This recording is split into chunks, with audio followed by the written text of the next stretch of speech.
Okay, so today I'll do one of my more random meandering episodes, which is going to be recreation of kind of just old concepts that I discussed, or, different like little notes in my phone, let's say, that I'll go through and kind of, it's like how a lot of these things come to be. It's just kind of like in a more rough way, right? Not that I've established it into like a full thought process or a full episode yet, but just like little different things here. So it's a great time to start here, as we're kind of in a traffic jam because of a little construction thing going on.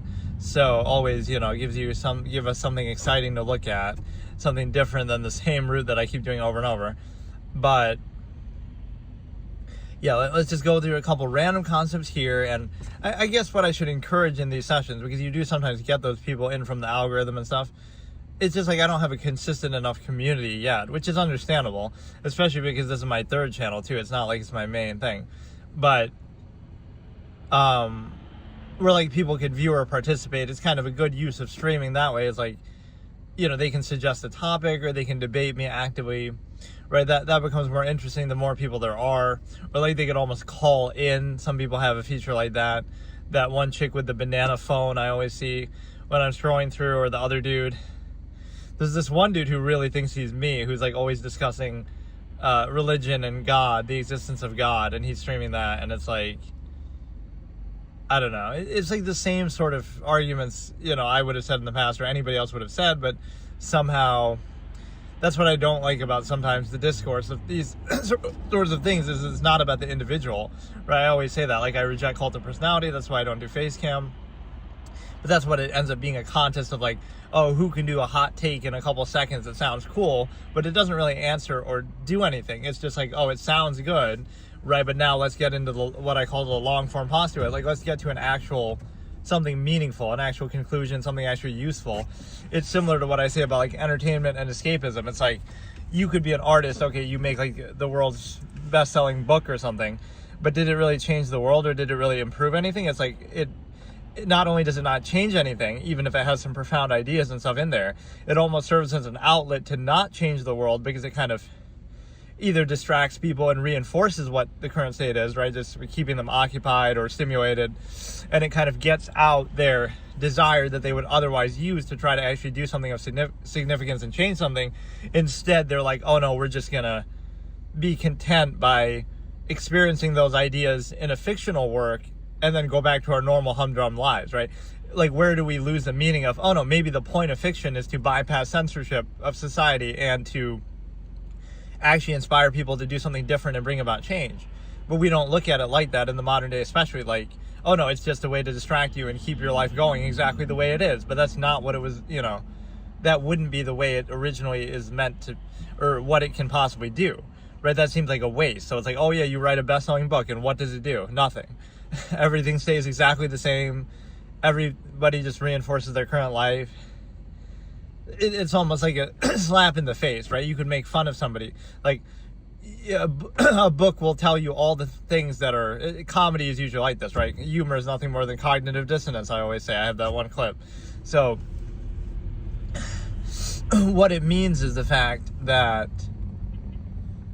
I always find moments like that encouraging more so than anything else. Like, random clips that I posted, right? I started doing that on this channel. We'll get like 100 views or a couple hundred views, just random. This is a random channel that I never even use, that, right? Like, there's no context to it. It's not like I'm established or people know who it is, right? So that's always encouraging. Like, you just randomly do it, and I'm not expecting anything, but that's kind of the whole philosophy, right? If you build it, they will come, kind of a thing. Like, just do it and then see what happens, because you never know what to expect. I guess I'm a really bad judge of that with the whole algorithm and, like, different, what it is that people are actually going to like or watch, or like what would go viral. I'll think, oh, that's stupid. But then if I post it, it'll get 1,000 views. And then I'll think, oh, this is really good. And then it won't, because it's not short form and not, dumb enough or something. It's almost the opposite. If it seems nuanced, it's not going to do well. If it seems stupid and lowest common denominator, then it will do well. Right, so... But no, what was I saying? It's the fact that... Hey, Mocha, how's it going? Hey, Ryan.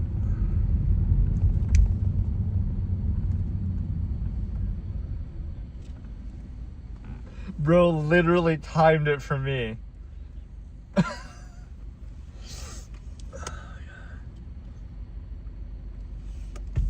But no, what I was saying is the simple fact that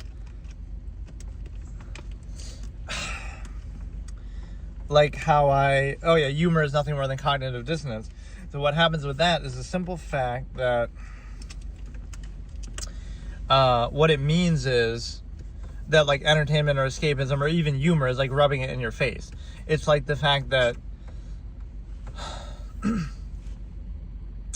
you know, a comedy or a book or a movie or something or a stand-up comedian, hey Shepard, it's like it'll point out all the contradictions in your lifestyle or things that seem fallacious or seem you know, that you would have some cognitive dissonance with, but then what is the result? It'll rub it in your face like, oh, this is stupid, and how can you do this process, and how can you tolerate this, and how can you know, put up with all these contradictions in your lifestyle and treat like the stimuli acme as a false absolute and stuff like that. How can you do all of this? And it'll ridicule it and kind of rub it in your face almost like it's making fun of you. It's not laughing with you, it's laughing at you. And then what happens? You go on to continue living that same exact life. And so not only do you not change anything because of that, you even reinforce it by distracting yourself or by somehow getting that out as an outlet instead of actually addressing it. Those things can kind of be dangerous that way to say, right? It's similar to like what I say about superficiality and expression. Like you get a piercing or a tattoo, or you wear like a logo on your shirt, or you do something like that as if to compensate it. Okay, you're going to define your identity by those things and get out your desire of expression and self-actualization that way, instead of actually doing something. So if you didn't do those things, for example, then you would have that need and that desire to actually do something of impact in your life, even if that's harder to do, it's more controlled, whatever. So what that means is you're kind of getting that out as an outlet for, like, you know, an outlet for expression that you have the desire to do, even if you aren't actually doing anything of impact. So you care about your favorite band or your logos on your shirt, or like the way you do your hair or your makeup or your tattoos or your piercings or something like that, right? And so it's a situation where that can be counterproductive because it's manifesting the conflict of like, okay, you're in this inhibited, restricted, indoctrinated state, but then you're resolving that cognitive dissonance or that desire to self-actualize, not by actually doing it in a meaningful way, but by doing it in a way that is like, you can choose what flavor of ice cream, or you can choose what superficial thing you do, like as far as appearance and stuff like that, right? What tattoo, what shirt, what logo, what piercing. And so that is kind of the significant point here, is that it's not only not a positive thing that you should be proud of, it's actually a negative thing, because it allows you to, again, relieve that without actually addressing something in a significant way. It's like a placeholder. You could make a similar discussion to do with like video game violence, or like with something similar. I can't remember what the other example I gave was, but basically that can be a positive thing in a way, like, it's an outlet for people to get those things out, instead of, like adult film stuff. It's an outlet for people to get those things out instead of actually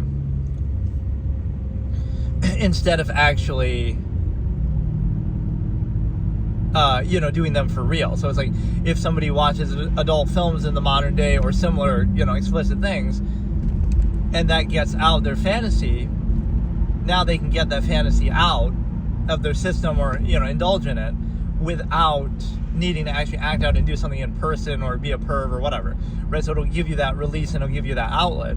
So it's not only not a bad thing necessarily, it could actually be a good thing, because, now you have all these resources, so now you don't need to rely on just the in-person stuff anymore, where you might, people might harass or bother, that might actually prevent stuff like that from happening. And then the other point of it was the fact that, again, video game violence could be used in the same discussion. Like, not only is it not a negative, it could be a positive, because, people get out some of their violent urges that way, if you want to take it literally. Frankly, most people they know it's not real, so it's just for fun and they're just messing around. But if you want to psychoanalyze, you say, it's a good thing because they're getting out some of their anger or frustration or violent tendencies, let's say that's what it is, which is still a bit of a stretch to analogize it like that, but they're getting some of that out of their system and relieving it.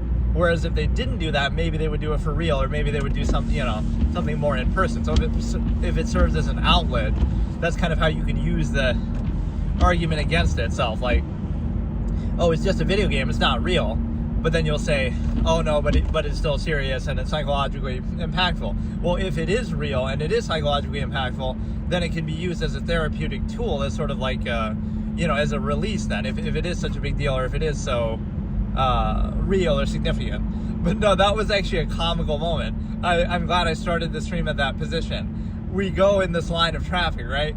And 100 cars go before us and 100 cars are behind us. And this literal dude standing there with a sign, right? He puts the stop up right with me. He trolls me on purpose. He puts it right up. And look at this clown with this little Starlink Mini. I'm gonna make, and if he could tell I'm maybe streaming or not, I'm gonna make sure I stop this clown right here. Right? He just wanted to get a front row seat of my stream. Like, I can show that. I was like, oh, that's a dynamic, organic moment. Like some random moment that happens in a game that goes viral. Like, that's so stupid. He literally chooses to make it stop right when I'm the next person.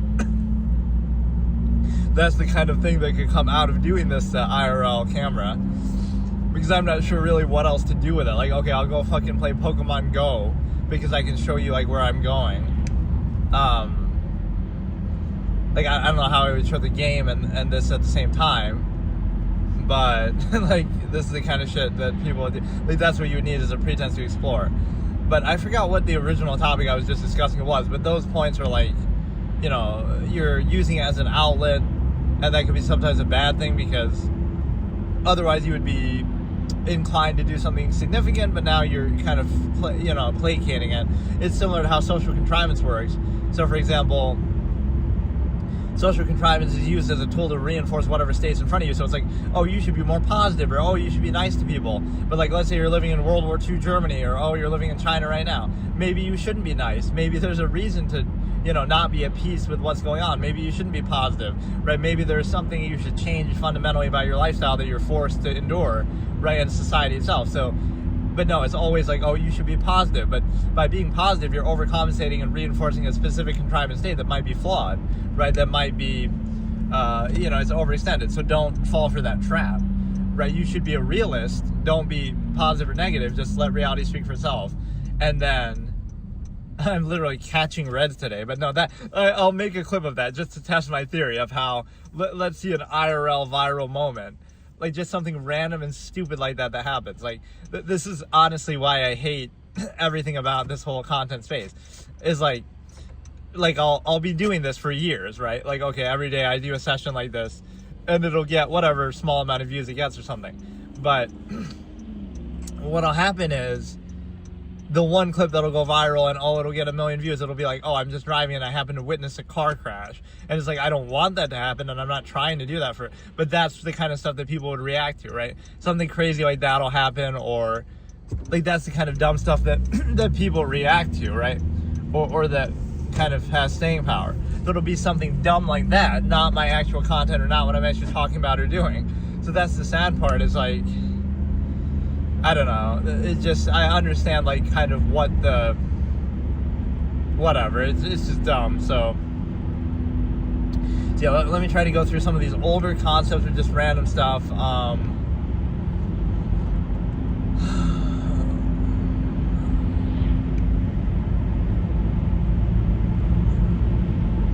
Like, there's always this expression that I use. It's sort of like, the absolutist invalidates contrivance, or the minimalist removes the need for it. And so I sometimes tie the two together, but it's basically like, neither of those scenarios would involve the half-assed state that encompasses the majority of people, where they kind of use certain things as a pretense for like, oh, this is why we're in this overextended state, or this is why structure and empirical authority is validated, right? They'll use it like that, but they won't actually hold it accountable or be consistent with it. So it's kind of like, what would the absolutists do? They'd push everything to the limit. Like, okay, that's the base of value, so let's do it fully. And then we kind of invalidate the process, or we do it so well that it kind of, why would we wouldn't be in this half-mast state anymore. Then we would be in some elevated state, or it would be no longer necessary. So it wouldn't keep you in this limbo of like everybody's just an ordinary mediocre person. It would be like, okay, if you value it, then do it all the way. Okay, we value this thing, whatever it might be. So you push it to the limit, like amalgam theory. You do it like every waking second, every single day, if it's worth doing and if it's worth being inhibited for. That's what you'd be trying to be free from. Okay, I'll accept the fact that, we're inhibited in society to help other people and for the sake of other people. But you wouldn't be gratified by that. You'd be saying, okay, let's really help them then. Let's sacrifice 2 meals a day so that somebody isn't starving, and let's not preserve the stimuli acme so we can create the village of 100 effect. Like, you're not... This is where the absolutist invalidates the process. They don't ignore it or kind of oppose it. They hold it accountable. It's kind of an interesting psychological effect, right? It's like a kid at school. I could show you this example, right? It's not that, this kid would not take, or here's even an example of myself. When I was younger, right, I wasn't religious or anything, but I read the Bible when I was a kid. I read the whole thing. And so it's like, does that mean I'm religious, or is it because I'm Christian? No. It's because I wouldn't dismiss it before I first consider it. So I went through, I made all these highlighted segments of things that seemed questionable or morally adrift, right? And so it's like, I'm giving it the full chance, and then I'm making my decision. So what I'm saying is, that's what the absolutist does. They don't dismiss it, or they're not anti or against it. They grant it the benefit of the doubt. Okay, if it is absolute, let me hold it absolutely accountable, and then that will invalidate it, because there are no absolutes. So it's the same thing in society. Like, you go to school, and it's like, you're following authority, and this is all to learn. But it's not just to learn. There's a lot of distractions, there's a lot of other things that you're focusing on. There's the empirical structure authority, right? Is it really the best process, or is it really the number one priority? So you would do it so fully that would be framed as a negative, or kind of invalidate the process. So if it's worth doing, then do it all the way. Don't give us this halfway thing, because people are a result of their circumstances a lot more than you might realize, right? Like the nature versus nurture. It's no coincidence that certain things turn out the way they do. So that's so again, that's what the absolutists would do. They would take contrivance at face value. Then, okay, this is what we value, this is what we're trying to do, so then let's just do it. Let's get it. Let's not do it in this endless cycle. We would remove the need. It's kind of like the expression of, if doctors and medicine really wanted you to get better, then they'd make some panacea, like this miracle drug, and then everybody would be cured forever, and then you'd no longer need doctors and medicine, right? This is the best way to explain it. An absolutist would make themselves obsolete, or, they wouldn't wed themselves with the contrivance that way, but whatever, they would make it obsolete. That's the point. So, an absolutist doctor would cure people so well, or make a way to do it, that it wouldn't be about them, and they wouldn't benefit from it, and now they would invalidate their own profession, right? So the medical field would make a medicine so good that anybody ever gets sick anymore, or education would be so good that you don't need schools anymore, that it's just kind of self-evident, or the government would make things so perfect that we no longer need the government, right? That would be the point. You do it so well that now you remove the need for it. Let's do self-governance. Let's create a utopian state that doesn't require this endless sort of structure. So that's why, like your absolutist would be like, the incentive of a contrivance state is to perpetuate itself. So doctors really don't want you to get better because they want you to keep coming back, or something like that, right? They want you to rely on them. But this is why the absolutists would be opposed by the contrivance state. I thought the goal was to save people's lives. I could make a story like this, like in that medical setting, right? It'll be like, I thought the goal was to save people's lives, but if you save them too well, or if you do it too much, then it's a bad thing, because it'll invalidate the entire infrastructure at the time, right? It'll invalidate the entire medical profession. So it would face blowback from that, right? That you're gonna, at what point in history do we get to that point? Okay, we make this drug that just makes everybody live twice as long and immune to diseases and stuff like that. So you're doing the same process, but I thought it would be validated. But again, you would validate the process by doing it. And then the other one is, again, the minimalist would sort of remove the need. It's like, Okay, you don't care. You live out in the jungle. You don't need that medical care. You don't need fast food. You don't need anything. You'll pick berries. You'll live off the land.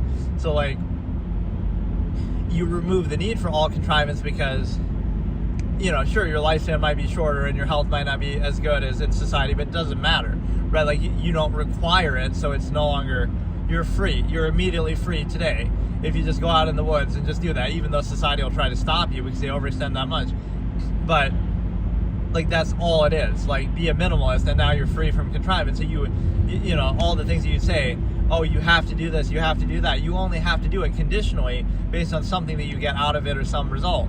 So if you don't require any of those things, you don't desire any of those things, now you're free of them. So you remove the need, right? These are the two philosophies at work. So again, it's like, oh, you have to make work to make money. But why do you need money? Because you got to buy things, you got to buy food and stuff like that. But you don't require very much food. You can go one meal a week, you can go to extremes. But people don't need that much. You don't need all these luxuries, convenience. You don't need a car. You don't need anything. So that's what it'll be like. I'll do this minimalist social experiment, real life kind of thing. I'll be like, oh, but I have a phone. But that's the one exception, so I can demonstrate it to you. Because it's like, otherwise you just won't understand.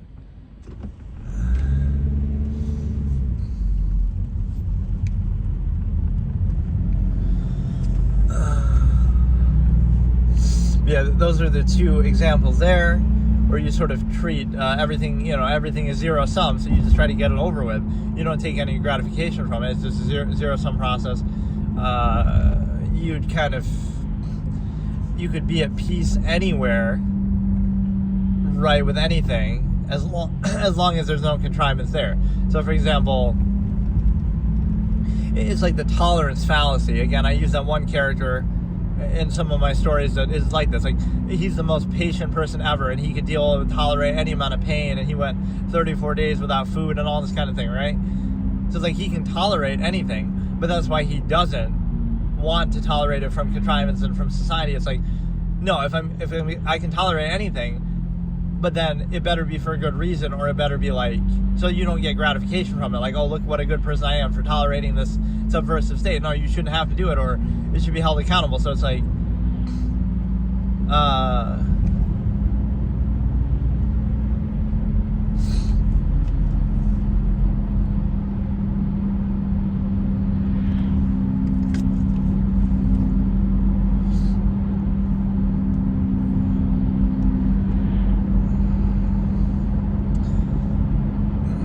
like absolutist, self-awareness, etc. True value doesn't fit the subversive contrivance, but it'll seem negative, but it's actually positive by the same measure. But you're not allowed to do that. But what I'm saying is, the simple fact that it's a little hard sometimes to do this sort of thing is it's a little bit less organized. Like, I'm just kind of going, but whatever.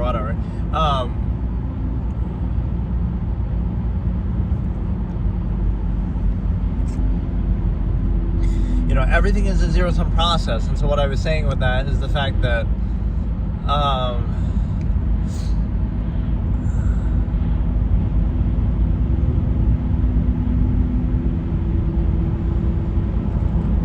you would try to remove the need in the same way, do it as efficiently as possible, and kind of the same concept. But now I guess I can always go back and listen to what I was just saying. But what exactly was I saying?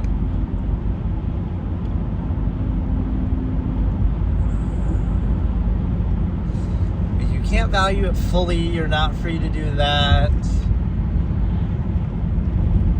Yes, the toleration fallacy. Like, you could tolerate anything. You could wait forever. You could not eat any food. You could put up with any kind of adversity, any kind of subversive state. You could do that, right? This guy can tolerate anything. He's gone 34 days without food. He's the most patient person ever. He can wait forever. That's why he is impatient. That's why he makes sure he doesn't do that, because there's got to be a good reason for it. He's not going to be a fool who's controlled by his own gratification, like, oh, look what a good person I am, or oh, look how much I can suffer through and sacrifice in a subversive state. No, it's like, that's the trade-off. For the non-consensual social contract in society, it's like, I better be getting something in return. You could say, oh, entitlement, but for all this inhibition that he has. Because think about it, he's perfectly content living in nature because he can deal with anything. He doesn't mind living in the woods and the bugs and the forest and stuff. He doesn't mind eating, unsavory kind of things in nature. He doesn't mind, hardly eating anything at all. He doesn't mind, being out there and waiting and being bored by comparison to society. He doesn't mind. So the person who can tolerate anything, they won't put up with the contrivance because it's like, why? What am I doing it for? I'm struggling for all these things that I don't need, that I don't want, rather than the trick of gratification, like, oh, look how good you are at achieving this thing. But he would look at it like, but I don't need that thing. I don't want that thing. I don't need technology. Again, the tolerance, like, he can tolerate anything. So it's the fallacy in society. It's like, oh, just deal with it, or oh, just don't be entitled, or just put up with it. But it's like, he can put up with anything, but he'll put up with it from nature. He'll put up with it from an inherent standpoint. He won't put up with it in the name of some overextended contrivance state of government or society or corporations trying to ravage his life. He won't put up with it for that, right, on behalf of a subversive state that's cognitive dissonance inducing, that's unqualified. He'll do it from nature. He'll do it like, okay, I'll deal with whatever conflict in nature I have to tolerate, right, for zero-sum survival, etc. But I'm not going to put up with it for a contrivance state that's not qualified, that is completely inconsistent, self-invalidating, arbitrary, right? That he will not do. So that's the difference, right? If I'm going to put up with something, this is actually a great kind of thing I could demonstrate in like a short story or a short film kind of a thing, right? It's sort of show like he'll put up with anything, right? And so I think about this person in society. He's not going to put up with the kind of something that would seem like a minor inconvenience, but he'll put up with the biggest seeming inconvenience in nature, right? Like, oh, a bear is going to try to come and kill him, or oh, he's got to step over this, dirty, muddy stuff, and he's, whatever. He's got to deal with inconvenience. Like, you could show it as a contrast. He wouldn't put up with some minor inconvenience in society because of the soundness of the process. It's not about again, he can tolerate anything, so it doesn't matter. He won't deal with something in society that is subversive and doesn't make sense, cognitive dissonance inducing, right? Some contradictory element. He won't put up with that. He could easily do it, but he won't because it's not a sound process. Whereas, in nature, as this inherent person, he'll put up with anything there that could be 10 times worse, right? But at least it's based in, okay, that's just nature, and it's consistent, and it's a sound process, and he's a minimalist, and he's choosing to be there, and he's choosing to do it as more in line with your natural state. So he'll put up with anything there, but he won't put up with anything in the subversive contrivance state because it's like, I shouldn't have to put up with anything. But this is sort of like, seems like entitlement, but it's accountability for contrivance because like, if I'm going to be inhibited in all these different ways, I have to live in this society, I have to abide by all these rules, I have to get these permits, I have to do this, all these rules, all these laws, I have to put up with all this. I can't even take the fruits of nature and everything's monopolized by corporations and like, so if I'm going to be inhibited that much, then there better be a return for it. Otherwise, why are we doing it? But that's the false inherent contrivance response state. The false inherent contrivance response, which would tell you the simple fact that you're able to consider that, again, you're born, you're free to do anything you can. There are no rights, only restrictions. Right? So rather than hold that accountable, you would have the realization that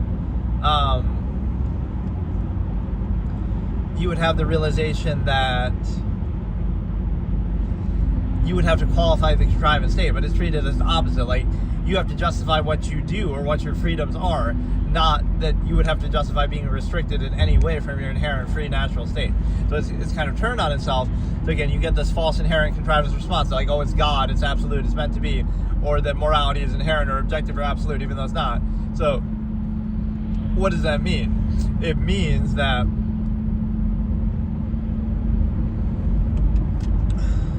right, none of those things are absolute or inherent or objective. And so now you understand the big picture is that they have to be held actively accountable, and most of it is unqualified and overextended. But people are weak and mindless sheep. So, again, the contrivance state and all of those things are reactions to the inherent reality. They are not the inherent reality, but that's kind of the trick. So it's like you treat them, you're indoctrinated by society to treat them as an absolute. So the contrivance response to the inherent tendency of human beings and the free will and different things that people would do, right? You could say human nature just generally.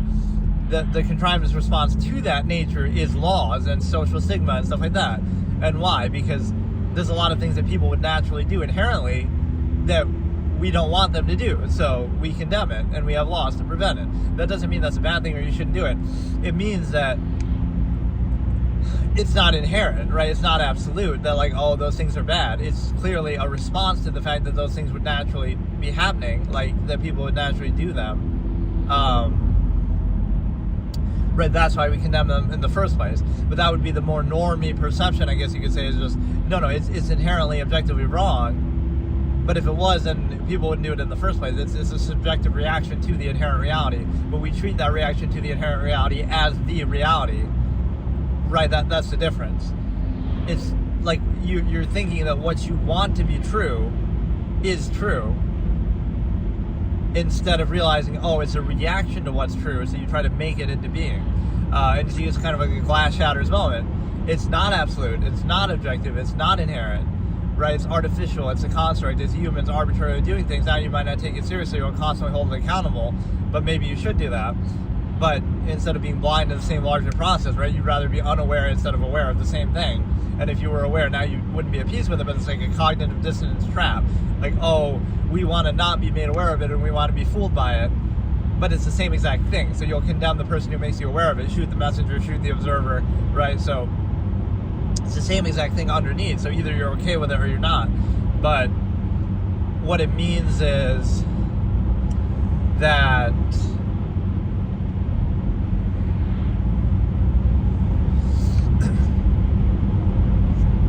again, the false inherent contrivance response, I'm trying to think of exactly how I phrased it originally in a very succinct way. Just, again, it's the reaction to the inherent reality or the inherent state of human beings. So, but instead we misframe it and we treat the response to the inherent reality, which society embodies to a degree, and this constant collective kind of illusion and artifice that we create. We treat the reaction to the inherent reality as the inherent reality. And that comes with a lot of conflict too, because even though it's a good way to control people by they don't think about it, then they don't question it. It creates the problem because we take it for granted, or there's a lot of inconsistencies and contradictions with that because it's obviously not true. But the worst way to make something happen is to pretend it's already true, because then you won't do what's necessary to make it so. Or the best way to make it happen is to realize it's not true. But we sort of fall for that trap of, we want something to be true, so we pretend it already is, instead of, realizing it's not, and then, okay, how can we best make this happen, right? So how can we best use laws? And that's kind of the stupid take that some of these commentators do, like even rest in peace Charlie Kirk, but people like that, they'll say it like that, where, morality is objective, and they'll condemn you and dunk on you, like, oh, you can't say that some horrible event in history was objectively wrong. But first of all, the fact that you have to say it means it's subjective. Like, it shouldn't come down to you. But the fact that you can even have this conversation and disagree. And if it was objectively wrong, then it would be against the laws of nature and it couldn't even happen, or, that's what it would mean. But what it means is that, it's not productive. Like, okay, it is objectively wrong, but it still was able to happen, and all it took for it to happen was subjective people doing it, and all what it took for it to be stopped was subjective people stopping it. It's like, it doesn't really solve the problem. It still comes down to subjective discourse. It's like what people say with God, like, oh, God tells you thou shalt not kill, but people kill all the time, and people have done it all throughout history. People have even done it in the name of God. So it's like, it comes down to subjective human action, whether people choose to kill or not, or to stop others from doing it. So it comes down to subjective level. So whether God says that or not, God doesn't care, apparently. God's not here to stop it. So we have to take it upon ourselves. So this is the absolutist perspective in a pure sense, is like, reject those false absolutes that control you or inhibit you or keep you in this half-mast state where you're not reaching your full potential, and now realize, no, the only thing that's real is ourself and our own ability, right? So now we have to push that to its limit and use that to define ourselves, instead of holding back and like, oh, we're going to hope and pray to God, and meanwhile we're inhibited in our own potential. It's a good way to control people. We're like, create this peasants working for heaven mindset. So you have a situation of, it's just not consistent. So it's a way to weaken people and say, oh no, we're going to rely and defer to some invisible authority and kind of trust that and believe in that as we inhibit ourselves. It's kind of similar to a fallacy about meaning, like, oh, there's no meaning to life, so why should you even bother, going on? Sometimes people say it like that, but that's not necessary, right? You don't need a meaning of life to simply exist in nature and just survive, right? It's a zero-sum process. People have done that from the beginning of time. Animals do that all the time. The only reason why you need meaning is why? Because of the cognitive dissonance of a structured state, of an inhibited state. So when society tells you you can't do this, that, and the other thing, and when society says you have to do this, and certain things a certain way, when society is telling you to do things and restricting you what you can do, now it needs some empirical basis of authority, which is either a false absolute like God, or it needs, so now you need some sort of meaning to justify and overcompensate for all that inhibition that would be otherwise unqualified. If you were in a sound, peace-free state in nature, now that's not necessary. So the meaning is only necessary to overcompensate for the inhibition of a subversive contrivance state. Right, where you're restricting somebody, now you need a reason, now you need a meaning to justify that restriction, versus just being in your inherent natural state. But that's what the minimalist would do here, is that you would sacrifice the supposed conveniences of society that you don't even need for the freedom and the inherent peace of it, versus this constant conflict of contrivance where it's a false absolute state, but you constantly struggle against it and have to overcompensate for it. It's sort of a self-creating process too. The imbalance overcompensation concept that I talk about is the idea that you're basically able to consider the fact that this is how I should talk, like just get to, absolutist speak. You don't care about the form or the pretense or anything. Like, it's just let the idea speak for itself. People are too stupid to think for themselves, but just do it. Just let it speak for itself, and whatever happens, happens. But no, imbalance overcompensation. The only reason why you want those overcompensations that society gives you and technology gives you is why. You want them because you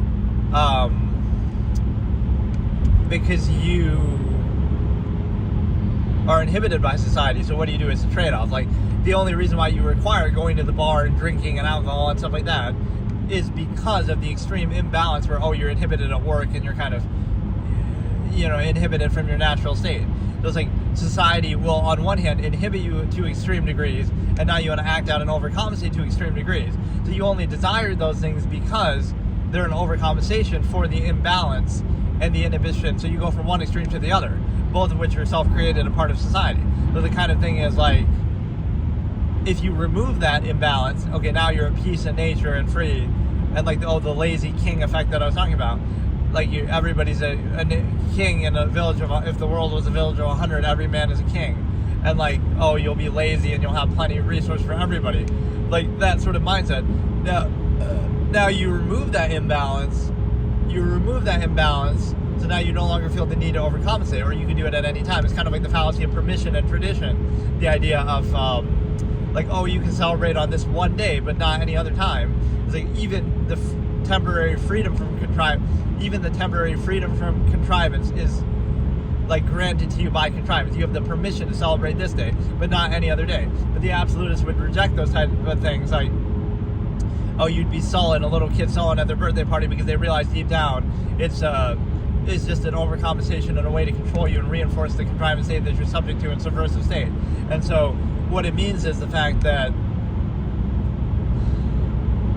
you would reject those things because it's like, every day should be a holiday, or every day could be, or any day that you choose, or you can self-actualize, or you can it's value from collective, value from preconceived basis. It's a value from a fallacious origin point that's arbitrary. If I tried to introduce a new holiday to you, you would question it and critically think about it, but you accept the ones that are established just because they're established. It's arbitrary. You trace it back and, it's just some random dude doing some random thing that you would question if it happened in front of you, but because it's already established, you don't think about it.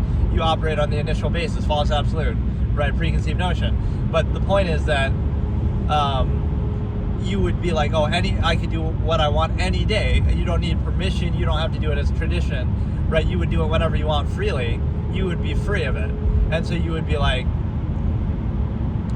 right, you're not beholden to that in false duality. Like, even the freedom from contrivance has to be granted by contrivance. You can celebrate and you can do this thing, but you can only do it when it tells you to, or you can only do it this one day, right? So that shows you how controlled you are. And it's kind of like the same thing in the opposite sense, like, every day could be a holiday, or any day could be a holiday, or no day could be a holiday, right? And you pick and choose for yourself and define for yourself and self-actualize, instead of, no, you have to follow this false absolute preconceived thing. That is not a basis you would accept And so it's like you reject things like that because all it shows is it serves to overcompensate for the subversive state that you didn't choose, that you're subject to. And so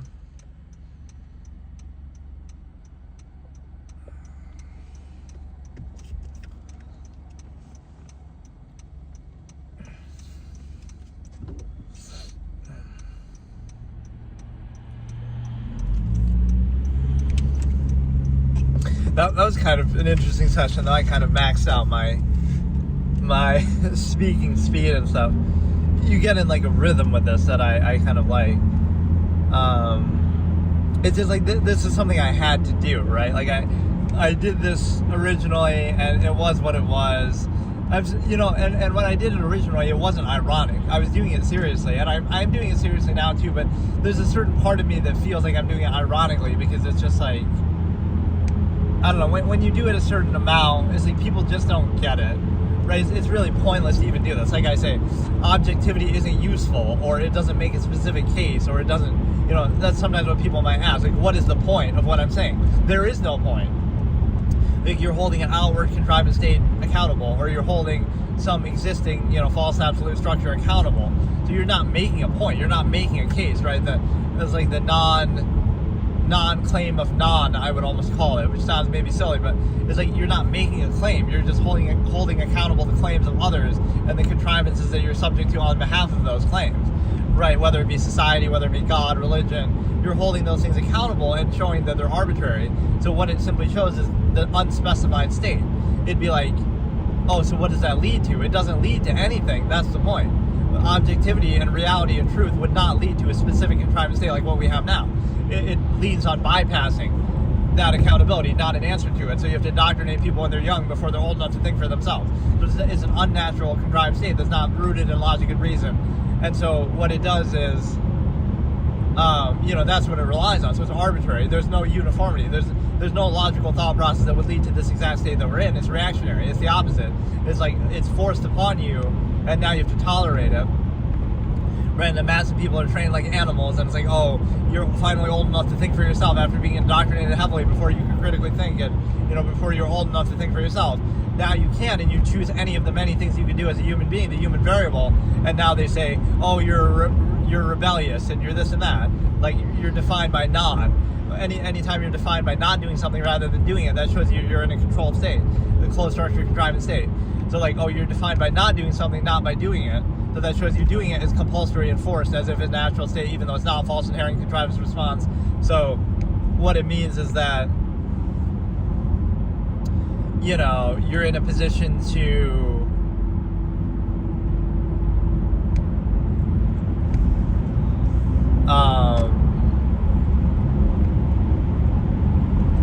you're in a false inherent contrivance response state, and it allows you to.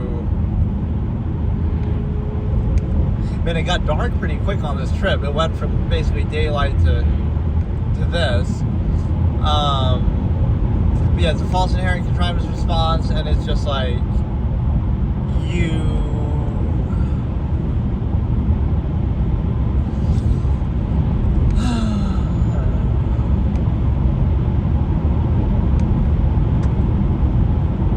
This road is always so fucked up too. Like, I shouldn't drive on this road so much, but I kind of have to. And it's like, this road will single-handedly ruin my fucking car. But like, it's so tragic. Like, is there a lawsuit like that? Everybody, if you drove on this road during these years, then you're subject to a major payout from this lawsuit because the fucking government sucks dick. But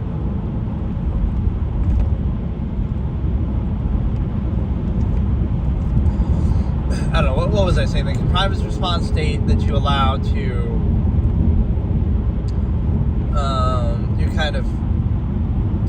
you could be at an inherent minimalist state. You have to qualify and justify everything, hold it accountable. So you're not making a claim, you're simply holding accountable the claims of others, because you are just an individual. It's like, oh, if you criticize this existing contrivance state, you have to pose your own as an alternative, or who are you to say that? But it's kind of like, that's exactly how you have to look at it, because you can't compare yourself to, oh yeah, millennia, thousands of years of human contrivance and technology and, infrastructure and power structure. You can't do that because, you don't have the resources to match that. Okay, let me be king for a day and let me have all the resources of a society, and maybe I will make a better utopian state, than what we have. Or there actually is a dramatic, maybe I shouldn't even say this one, there's a dramatic scene where somebody is given that, right? And this is how the minimalist king story actually starts. He's a leader, this figure who keeps saying kind of these things, and then the contrivance state basically says to him, okay, fine, we'll let you have control for a day and, see how you like it. But it's not that he does something that, let's make this perfect utopian state. It's actually the opposite. He does nothing and he kind of undoes it in a way. He tries to free people from it and say, we don't need this, we can self-govern. So it's kind of the opposite. You're like, you can be president for a day. And what do? By the end of that day, you're not only are you not president anymore, but there is no president anymore, and there is no government anymore. You kind of try to tear it down or remove the need or, free people of it. So almost like the Howard Beale effect, right? You're going on TV to criticize TV. But, right, so that's a beautiful analogy for the fact that you,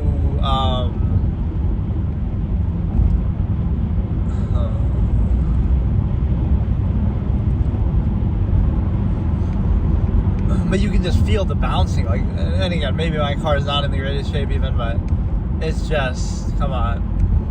Look at it, fucking bouncing, dude. We got a real life rumble effect.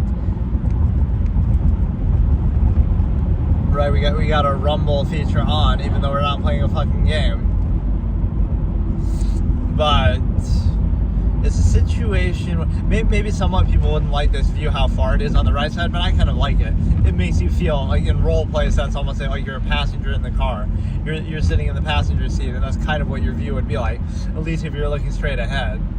Or I need that 360 camera type shit where it can you can look all around in different ways.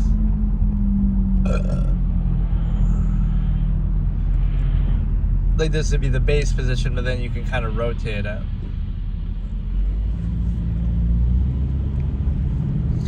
But no, what I'm saying is, again, you're not making a claim, you're being objective. Objectivity isn't useful, it doesn't make a specific case to benefit you. Kind of everything is just myopic reduction of something to suit yourself, dependent, overset, or pretense. And so one of the things to realize with that is the fact that, this is a good example too, my conviction in doing this over the years, or whatever I do, it's it doesn't rely on, this is a good psychological concept just in general. Don't define value by externality, or don't define value by